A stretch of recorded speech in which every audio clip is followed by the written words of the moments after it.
রব্বুল আলামিনের হাবিব জনাব মুহাম্মদুর রাসূলুল্লাহ সাল্লাল্লাহু আলাইহি ওয়াসাল্লাম বলেছেন, কিয়ামতের ময়দানে আল্লাহর কসম করে বলছি, সেদিন জাহান্নামীদের ভীষণ কষ্ট হবে আর জান্নাতীদের জন্য অত্যন্ত আসান হবে, অবস্থাটা খুবই আরামের হবে। নবীজি বলেন, এক ফরজ নামাজ, এক ওয়াক্ত ফরজ নামাজ আদায় করতে যে সময়টুকুন লাগে, কিয়ামতের মাঠের এই সময় এত বড় বিরাট লম্বা সময় জান্নাতীদের জন্য এরকম হালকা হয়ে যাবে। সুবহানাল্লাহ। হযরত আবু সাঈদ খুদরী রাদিয়াল্লাহু তাআলা হাদিসখানা বর্ণনা করেছেন, এক ওয়াক্ত নামাজ, একটা ফরজ নামাজ পড়তে যতটুকুন সময় লাগে এতটুকুন সময়ের ভেতরে জান্নাতীদের কারবার শেষ হয়ে যাবে। সুবহানাল্লাহ বিহামদি। আর ওদের কারবার তো শেষই হবে না। وَيَوْمَ تَشَقَّقُ السَّمَاءُ بِالْغَمَامِ وَنُزِّلَ الْمَلَائِكَةُ تَنزِيلًا। ওরা ফেরেশতা দেখতে চায়। সেদিন আসমান সমূহ বিদীর্ণ হয়ে মেঘ পুঞ্জ বেরিয়ে আসবে, আত্মপ্রকাশ করবে। তার ভেতর থেকে ফেরেশতারা ক্রমাগত নাজিল হতে থাকবে।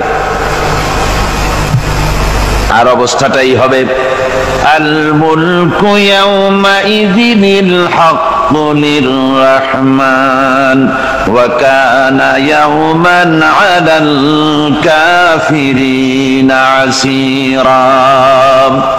আর সেদিনের বাদশাহী হবে কেবলমাত্র রহমানের।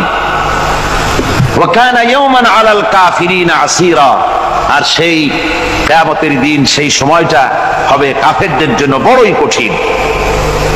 এখানে কিয়ামতের কিছু কথা বলা হচ্ছে, কিছু আভাস দেওয়া হচ্ছে যে আসমান সমূহ বিদীর্ণ হয়ে মেঘ পিণ্ড বেরিয়ে আসবে এবং তার থেকে ক্রমাগত ফেরেশতারা নাজিল হতে থাকবে। আল্লাহর হাবিব বলেছেন, কেউ যদি কিয়ামতের দৃশ্য দেখতে চায় সেজন্য সূরা ইজা শামসু কুবিরাত ওয়া ইজা সামাউ ফাতারাত, ইজা সামাউ শাক্কাত, এই সূরাগুলি যেন পড়ে, তাহলে কিয়ামতের দৃশ্য তার চোখের সামনে প্রতিভাত হবে। কিয়ামতের দৃশ্যটা আসলে কেমন হবে সেই সূরাগুলি তেলাওয়াত করলে সে বুঝতে পারবে।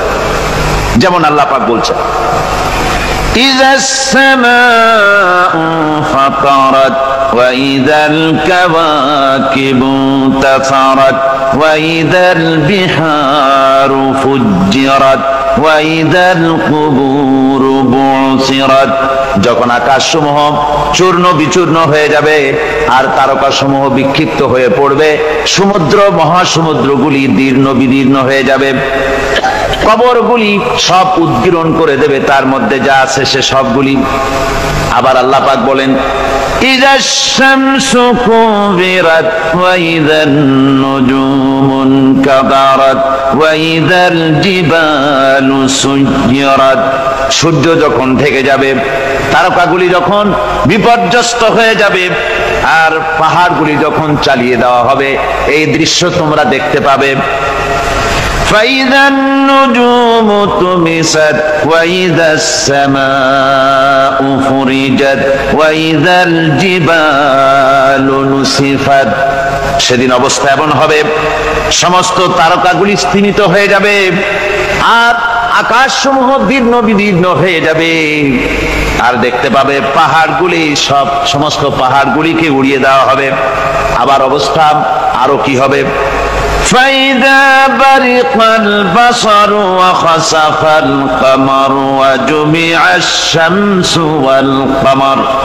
যখন চক্ষু বিস্ফারিত হয়ে যাবে মানুষের, চাঁদ আর সূর্য নিষ্প্রভ হয়ে যাবে, সব একাকার হয়ে যাবে, চন্দ্র এবং সূর্য তার অস্তিত্বকে হারিয়ে ফেলবে।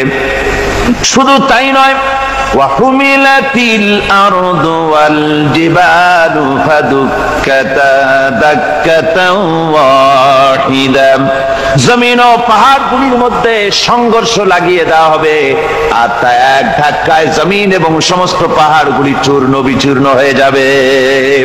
সুবহানাল্লাহ ওয়া বিহামদিহি।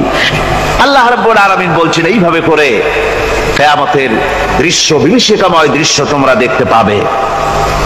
আর সেদিনের রাজত্বটা কার হবে?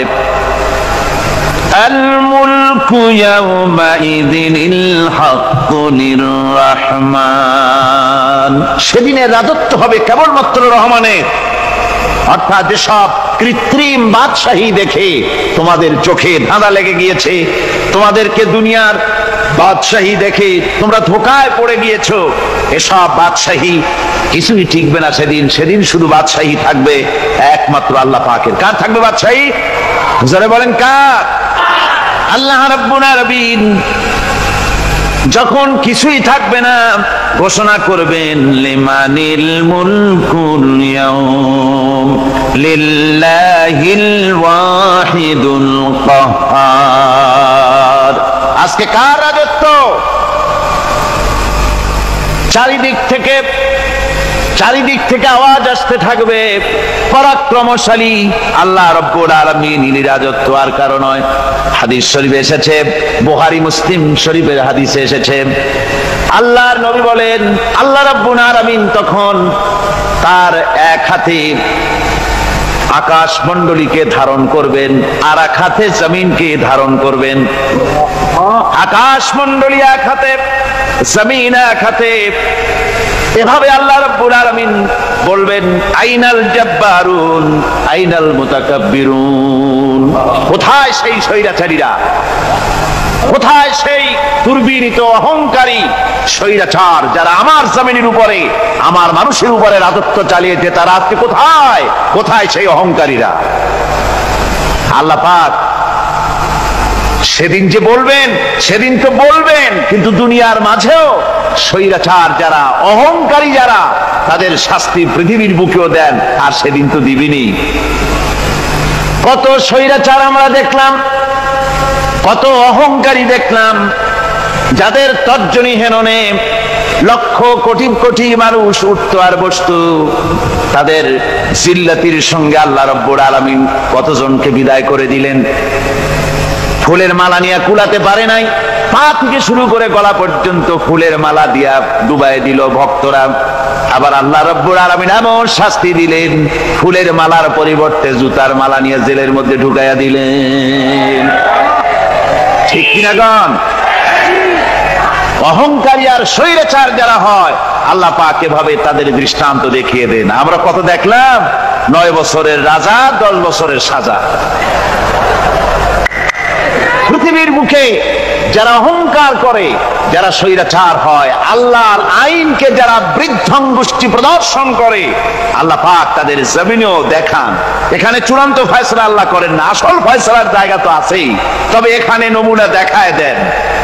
কিন্তু মুশকিল হচ্ছে, ইতিহাসের সবচাইতে বড় শিক্ষা হলো ইতিহাস থেকে মানুষেরা শিক্ষা গ্রহণ করে না। একজনে যে কাম করে বিপদে পড়ে, আর একজন এসে আবার সেই পথেই অগ্রসর হয়, নিশ্চিত মৃত্যুর পথে। আমার বন্ধুগণ, আল্লাহ পাক বলছেন সেই দিন আমার রাজত্ব হবে, আর কারো রাজত্ব হবে না।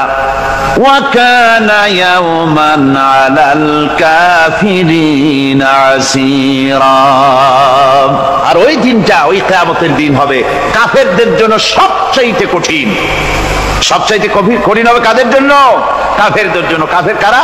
কাফের হচ্ছে তারা যারা নাকি আল্লাহর আইনকে অস্বীকার করেছে, আল্লাহকে অস্বীকার করেছে, আল্লাহর আইনকে অস্বীকার করেছে। ওরা কি?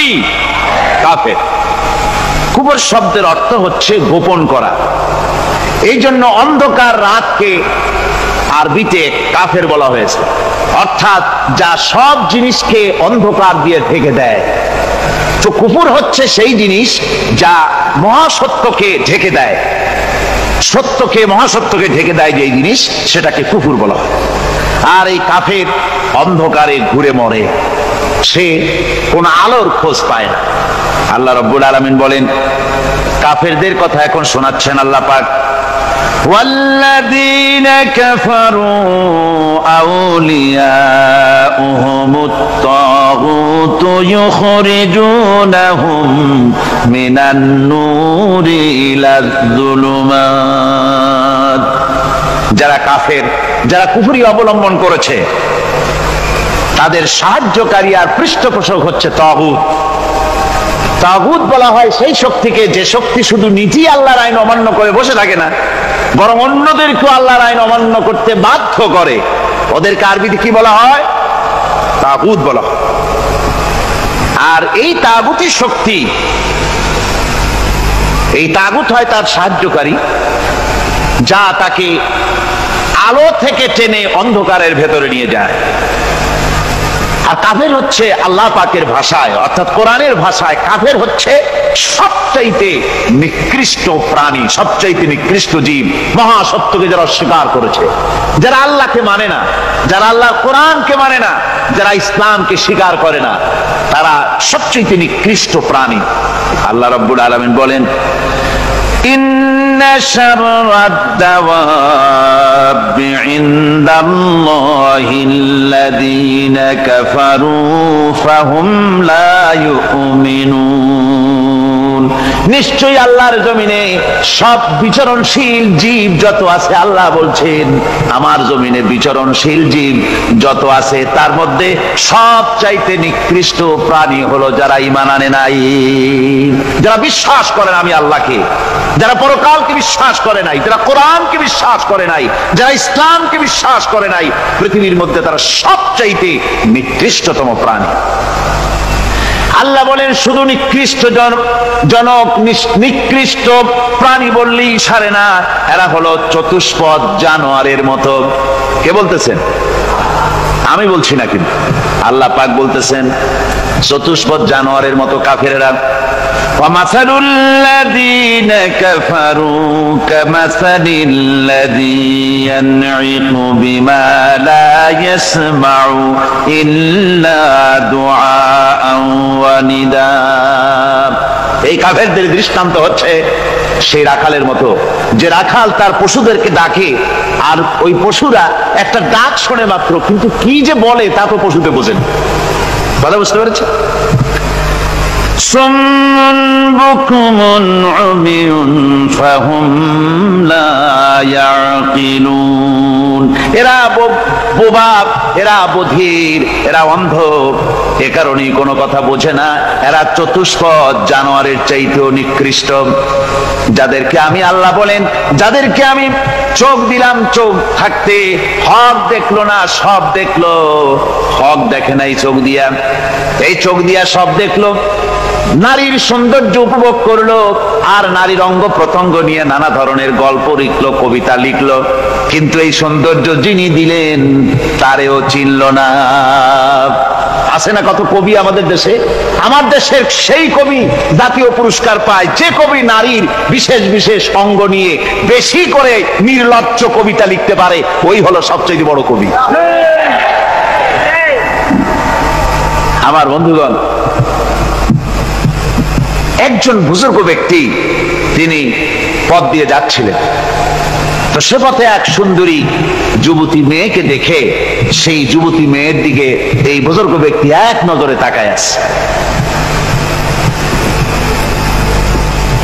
তখন এই ঘটনাটাকে কবি এভাবে লিখতেছেন সাজায়, একদা সুখদায়ক প্রমোদা বদন দর্শন করিব ঝরিল নয়ন, হেসে কহে সে রূপসী সবিস্ময় মন, কহ দেখি মহাশয় কহ কি কারণ, বিষয় বিরাগী তুমি ভুবনে প্রচার, কি হেতু জন্মিল তব মানস বিকার, সামান্য ললনা রূপ করি দর্শন, উচিত না হয় তব অশ্রু বরিশন। বুজুর্গ ব্যক্তি ওই মহিলার দিকে তাকিয়ে তাকিয়ে কাঁদতেছেন। সুন্দরী মহিলা বলেন, আল্লাহর বুজুর্গ বান্দা, আপনি এলাকার ভিতরে বুজুর্গ এবং পীর হিসাবে, বুজুর্গ ব্যক্তি হিসাবে আপনি বিখ্যাত। আজকে আমাকে এখানে দেখে আপনি আমার দিকে তাকায় আমার রূপ উপভোগ করতেছেন আর কাঁদতেছেন। আপনার মতো সংসার বিরাগী মানুষ আমার মতো একটা সুন্দরী মেয়েকে দেখে এভাবে কাঁদা ঠিক না। বুজুর্গ ব্যক্তি বলছেন, হেসে কহিলাম, বলে করহ শ্রবণ, নেত্র ঝরে তবু হেতু ভেব না এমন, যে শিল্পী রচিল ওই সুধাংশু বদন, তাহার তরে ঝরে নেত্র নয়নে জীবন।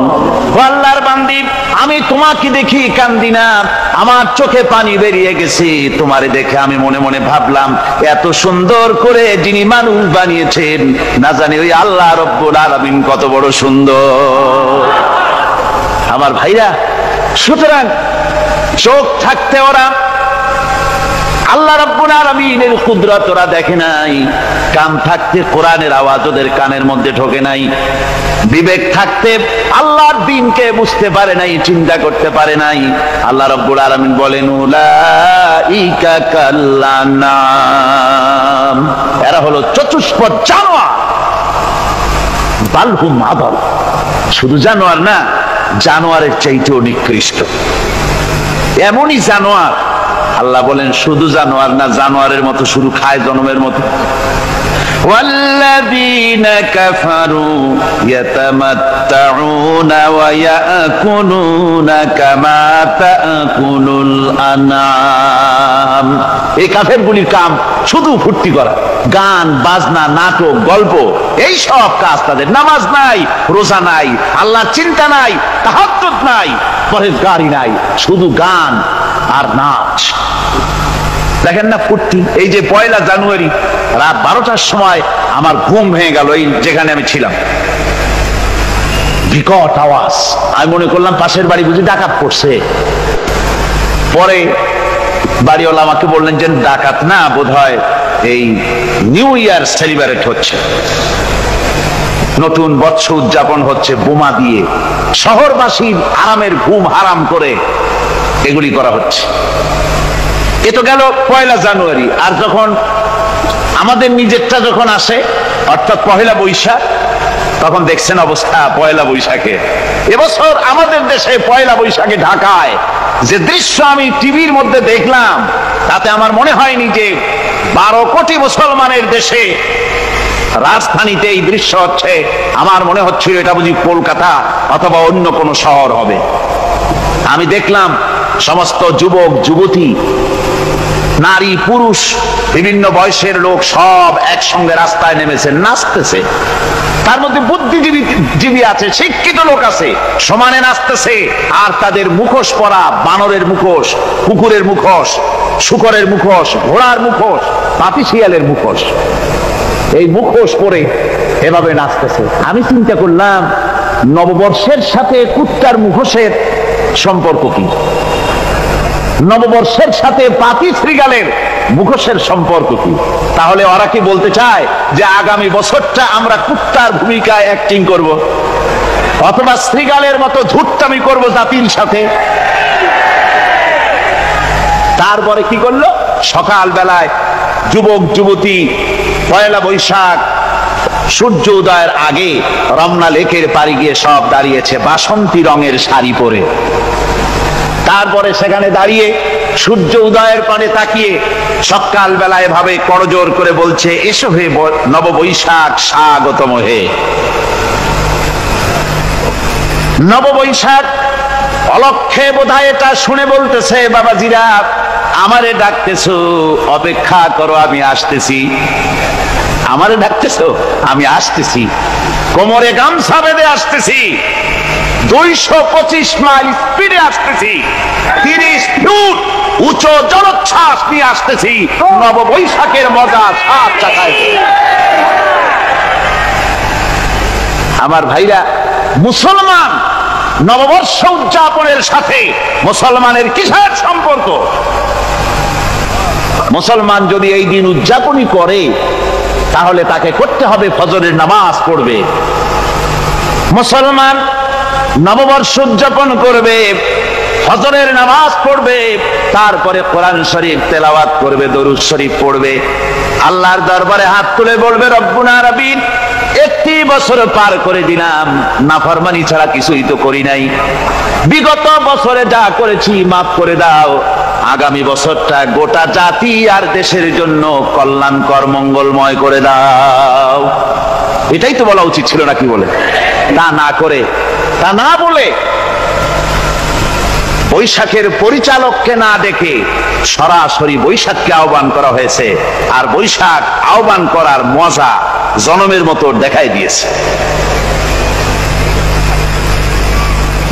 আল্লাহ রাব্বুল আলামিন তাই বলেন, কাফেররা তাদের কাজ হলো শুধু খাওয়া, তারা এমন খাওয়া খায় জনমের মতো খায়, ইয়াকুলুনা কামা তাকুলুল আনাম, জানোয়ারে যেমন খায় ওই রকম খায়, তার মানে খায় একটু বিসমিল্লাহ কয় না, খায় যখন ছেড়ে দেয় তখন আলহামদুলিল্লাহ বলে না, বাহাত দিয়ে খায়, আবার বাহাত দিয়ে খায়, ডাব একটা কাটলো বিসমিল্লাহ নাই, খাইলো, দুই চার ঢোক খাইয়া পুরা ডাবটার ফেলাই দিল, ডাবটা কি তোমার বাজান তৈরি করছিল নাকি? একটু বিসমিল্লাহ বললা না, একটু শুকরিয়া আদায় করলাম। আমি গত এই ডিসেম্বর গেল, ডিসেম্বরের 16 তারিখ আমেরিকা থেকে এসেছি, ওখানে দেখলাম তারা প্রতি নভেম্বর মাসের শেষ বৃহস্পতিবার থ্যাঙ্কস গিভিং ডে অবজার্ভ করে। তা আমি জিজ্ঞেস করলাম থ্যাঙ্কস গিভিং ডে জিনিসটা কি? ওরা বলল এটা হচ্ছে এই যে গড আমাদেরকে সারা বছর ভালো খাওয়াইছে, আমাদেরকে ভালোভাবে পড়াইছেন, সুন্দর রেখেছেন, এই জন্য আমরা গডকে থ্যাঙ্কস দেই নভেম্বরের এই শেষ দিনটিতে, সারা বছরের ভালো খাইছি, ভালো থাকছি, এই জন্য গভর্নমেন্টকে মানে গডকে থ্যাঙ্কস দিলাম। আমি আমার আলোচনায় সেখানে বললাম যে দেখেন রাশিয়ার সাথে আমেরিকার পার্থক্য তো এখানে, ওরা গডকে অস্বীকারই করেছে, গডই মানে না, আর এরা গডের নামাজ রোজা বা ইবাদত কিছু করুক আর না করুক, গডের অন্তত একটা ধন্যবাদ দেয়। ওরা ওদের ডলারে লিখেছে ইন গড উই ট্রাস্ট, প্রত্যেকটা ডলারে লেখা আমরা গডে বিশ্বাস করি। তো শুকর আদায় করলে তো আল্লাহ বাড়িয়ে দিবেন। আল্লাহ রাব্বুল আলামিনের সুন্নাত হলো শুকর যদি কেউ আদায় করে আল্লাহ বাড়িয়ে দেন, লা ইন শাকারতুম লাযীদান্নাকুম ওয়া লা ইন কাফারতুম ইন্না আযাবী লাশাদীদ। আমার নিয়ামতের শুকর যদি আদায় করো আমি বাড়ায় দেব, আর যদি নিয়ামতের শুকর আদায় না করো তাহলে মস্ত বড় শাস্তি তোমাদের জন্য রেখেছি। তো আমেরিকা শুকর আদায় করে নিজেরা খাইয়া, কিন্তু ওদের জমিন হলো বিশাল জমিন। আমি কয়েকবার গিয়েছি এবং বহু স্টেট সফর করেছি। ওদের জমিন এত ফার্টাইল, জমিনে যদি রীতিমতো তারা ফসল ফলাতো, এই ফসল সারা দুনিয়ার দরিদ্র ভূমুক্ষ জনতাকে খাওয়াইয়া বাঁচাইতে পারত, কিন্তু ওরা তা করে না। ওরা করে কি?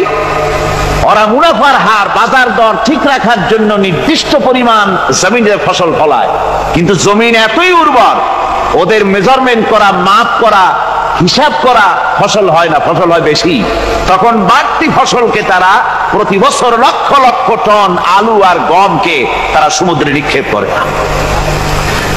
তাদের আলু এবং গম সেই সময় তারা নিক্ষেপ করে সমুদ্রে যখন ইথিওপিয়া, সুদানে মানুষ না খেয়ে মরছে। পৃথিবীর বিভিন্ন দেশে মানুষ ক্ষুধার যন্ত্রণায় যখন চিৎকার করছে, আর তাদের এই চিৎকারে আকাশ বাতাস ভারী হয়ে যাচ্ছে, তখন ওরা এই কামটি করছে। তাই আমি ওই প্রথম দিন বলেছিলাম যে রাশিয়া যেমন খান খান হয়েছে, অস্তিত্ব বিলুপ্ত হয়েছে আল্লাহর সাথে নাফরমানি করার কারণে। আপনারা বলতে পারেন কমিউনিজম কি একটা সহজ ব্যাপার? একটা বিরাট শক্তি, পৃথিবীর বুকে কত দেশ তারা ডমিনেট করতেছিল, কোনো যুদ্ধ নাই, কোনো রক্তপাত নাই, বিনা ধাক্কায়, বিনা বাতাসে, বিনা ঝড়ে বিশাল মহিরুহু চিৎপটাং। এটা হলো কেন? কেন হলো রাশিয়ার এই দশা? আমি লালদিঘির ময়দানে বলে গেছিলাম, আমি চিন্তা করে যেটা পাইছি সেটা হচ্ছে দুনিয়ার সমস্ত মতবাদ আল্লাহকে কোনো না কোনো প্রকারে স্বীকার করে। তার কথা মানুক আর না মানুক, আছে একটা কিছু, এতটুকু বলে যে আল্লাহ আছেন বা গড আছে বা একটা কিছু আছে। কমিউনিজম, সমাজতন্ত্র হলো পৃথিবীর একমাত্র নিকৃষ্ট মতবাদ, যে মতবাদ সরাসরি আল্লাহকে অস্বীকার করেছে, বলেছে আল্লাহ নাই, দেয়ার ইজ নো গড। তারা ধর্মকে আফিম বলেছে। আল্লাহ পাক তাই কোন যুদ্ধ ছাড়া, কোন মারামারি ছাড়া, কোন রক্তপাত ছাড়া এই বিশাল শক্তিকে উৎকারে উড়িয়ে দিলেন, তুলার মতো হয়ে, গোটা রাশিয়া তুলার মতো হয়ে, পেঁজা তুলা, ধোনা তুলার মতো হয়ে সব উড়ে চলে গিয়েছে, অস্তিত্ব বিলুপ্ত হয়ে গিয়েছে। কিন্তু আমাদের দেশের খুচরা কমিউনিস্টরা এখনো স্বপ্ন দেখে। ওই যে কালকে বলেছি, তারা বলে কলমের খোসা এটা এখনো নষ্ট করা যাবে না, এটা এখনো চালু করা হবে, এখনো চীনে আছে, এখনো কিউবায় আছে। ওই কিউবা থেকে, চীন থেকে ফিদেল কাস্ট্রোর একটু আওয়াজ শোনে, চীন থেকে মিস্টার ব্যাং না কি জানি না, ব্যাং এর আওয়াজ শোনে, আর তাই মনে করে এ বুঝি সমাজতন্ত্রের বিজয়ের গান। না, চীন থেকে আর কিউবা থেকে যে আওয়াজ আজকে উঠতেছে, এই আওয়াজ সমাজতন্ত্রের বিজয়ের আওয়াজ নয়, এটা হলো সমাজতন্ত্রের মরণ যন্ত্রণার গোঙানির আওয়াজ। কাজী এরা দুনিয়ার বুকে শুধু আনন্দ এবং ফুর্তি করে, আল্লাহর হককে, আল্লাহকে চিনতে তারা ব্যর্থ হয়েছে। আল্লাহ রাব্বুল আলামিন বলেন, অবিশ্বাসীদের কৃতকর্ম, তাদের কাজগুলি, তাদের কর্মফল সব নিষ্ফল হয়ে যাবে। ওয়াল্লাযীনা কাফারু আ'মালুহুম কাসারাবিন বিকিআতিন ইয়াহসাবুহুল যামআনু মা। আল্লাহ পাক বলেন, কাফের যারা, অবিশ্বাসী যারা, যারা আমাকে অস্বীকার করেছে, অবিশ্বাস করেছে, তাদের আমলগুলি হলো মরুভূমির মধ্যে মরীচিকার মতো। মরুভূমির মরীচিকা, মানুষ যখন মরুভূমির ভিতর দিয়ে যায়, পানির পিপাসা লাগে, দূরে দেখে পানি চিকচিক করতেছে, আর ওই মরীচিকা যেটাকে সে পানি মনে করেছিল, হাত্তা ইযা জাআহু লাম ইয়াজিদহু শাইআ, যেটাকে সে পানি মনে করে ছুটতেছিল, যখন কাছে গেল, আল্লাহ পাক বলেন কিছুই সেখানে পায় না, শুধু মরীচিকা, বালু আর বালু। এরকম করে যারা আমার দিনকে অস্বীকার করেছে, আমাকে অস্বীকার করেছে, তারা যত ভালো কাজ করুক আর যাই করুক না কেন, তাদের কৃত কর্মগুলি এভাবে সব নিষ্ফল। এ হলো এক কথা। 2 নম্বরের কথা হলো, ওরা মনে করেছিল সমাজতন্ত্র শান্তি দেবে, কমিউনিজম শান্তি দেবে, সোশ্যালিজম শান্তি দেবে, ক্যাপিটালিজম শান্তি দেবে। এই শান্তির চিন্তা করে অগণিত মানুষকে হত্যা করে সমাজতন্ত্রের রাজত্ব যখন কায়েম করলো, 70 বছর চলে গেল, তারপরে তারা দেখলো হাত্তা ইযা জাআহু লাম ইয়াজিদহু শাইআ, কিচ্ছুই পেল না। তারা ক্ষুধার যন্ত্রণায় মরলো, কাপড় নাই, খাবার নাই। তারা ওই রাশিয়া থেকে, চেকোস্লোভাকিয়া থেকে, যুগোস্লাভিয়া দিয়া, রোমানিয়া থেকে, হাঙ্গেরি এবং পোল্যান্ড আর মঙ্গোলিয়া থেকে, সেখানে সমাজতন্ত্র তাড়াতে আমরা যাই নাই। আমরা সেখানে সমাজতন্ত্রের বিরুদ্ধে তাফসীর করি নাই, ব্যাখ্যা করি নাই, বক্তব্য রাখি নাই। ওই সব দেশ থেকে সমাজতন্ত্র তাড়াইছে কে? তারা তাড়িয়েছে? না না, ওরা নিজেরাই, সেই দেশের জনগণই এটাকে উৎখাত করেছে তাদের জমিন থেকে। আল্লাহ পাক বলছেন, যারা আমার দিনকে, আমার বিধানকে যারা অস্বীকার করবে, তারা এই অস্বীকারী অবস্থায় যদি মৌত হয়, আমার সমাজতন্ত্রী কোনো ভাই যদি এ মাহফিলে থাকেন, কমিউনিস্ট কোনো ভাই যদি মাহফিলে থাকেন, তাহলে শুনুন আল্লাহ কি বলতেছেন। আল্লাহর দিনকে, আল্লাহর কোরআন, পূর্ণাঙ্গ জীবন বিধান, অর্থনীতি আছে, সমাজনীতি আছে, রাজনীতি আছে, কথা যারা বিশ্বাস করে না, কোরআনকে শুধুমাত্র নামাজ, রোজা, হজ, যাকাত আর বেহেশত দোজখ যারা মনে করে, জীবন ব্যবস্থা মনে করে না, এই অবস্থায় যদি মারা যায়, আল্লাহ রাব্বুল আলামিন বলেন, ইন্নাল্লাযীনা কাফারু ওয়া মাতু ওয়া হুম কুফফারুন উলাইকা আলাইহিম লানাতুল্লাহি ওয়াল মালাইকাতি মালাইকাতি ওয়ান নাসি আজমাইন।